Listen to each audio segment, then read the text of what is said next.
One day, Edward was in the shed where he lived with the other engines. They were all bigger than Edward and boasted about it. "The driver won't choose you again," said Gordon. "He wants strong engines like us." But the driver and fireman felt sorry for Edward. "Would you like to come out today?" "Oh, yes, please," said Edward. So they lit his fire, made lots of steam, and Edward puffed away. The other engines were very cross at being left behind.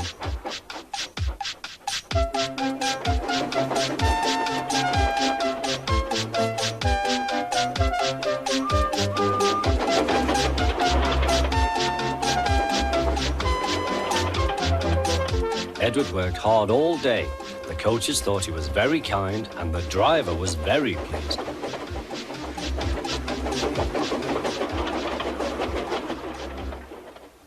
"I'm going out again tomorrow," Edward told the other engines that night. "What do you think of that?" But he didn't hear what they thought, for he was so tired and happy that he fell asleep at once. Next morning, Edward woke up to find nothing had changed. Gordon was still boasting. "You watch me, little Edward, as I rush through with the express. That will be a splendid sight for you. Goodbye, little Edward. Look out for me this afternoon."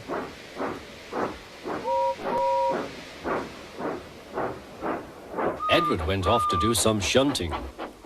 He liked shunting.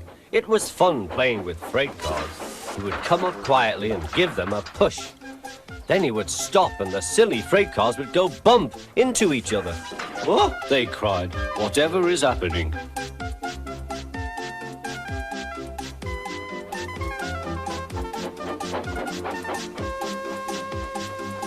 Edward played till there were no more freight cars. Then he stopped to rest. Presently, he heard a whistle. Gordon was very cross.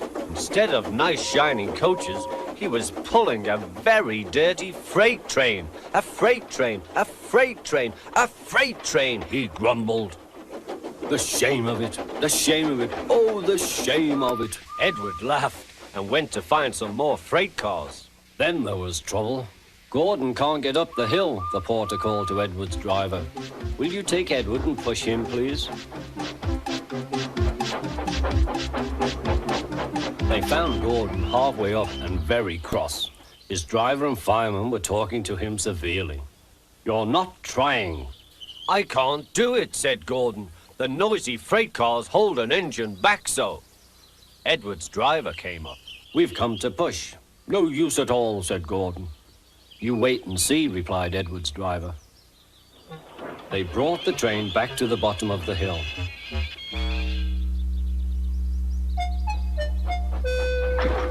"I'm ready," said Edward. "No good," grumbled Gordon. They pulled and pushed as hard as they could.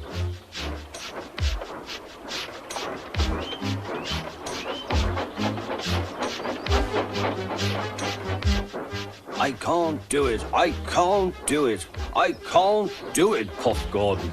"I will do it, I will do it, I will do it," puffed Edward. Edward pushed and puffed and puffed and pushed as hard as ever he could. And almost before he realized it, Gordon found himself at the top of the hill. "I've done it, I've done it, I've done it," he said proudly. He forgot all about kind Edward and didn't say thank you. Edward was left out of breath and far behind, but he was happy because he had been so helpful. At the next station, he found that the driver and fireman were very pleased with him. The fireman gave him a nice long drink, and the driver said, "I'll get out my paint tomorrow and give you a beautiful coat of blue with red stripes. Then you'll be the smartest engine in the shed."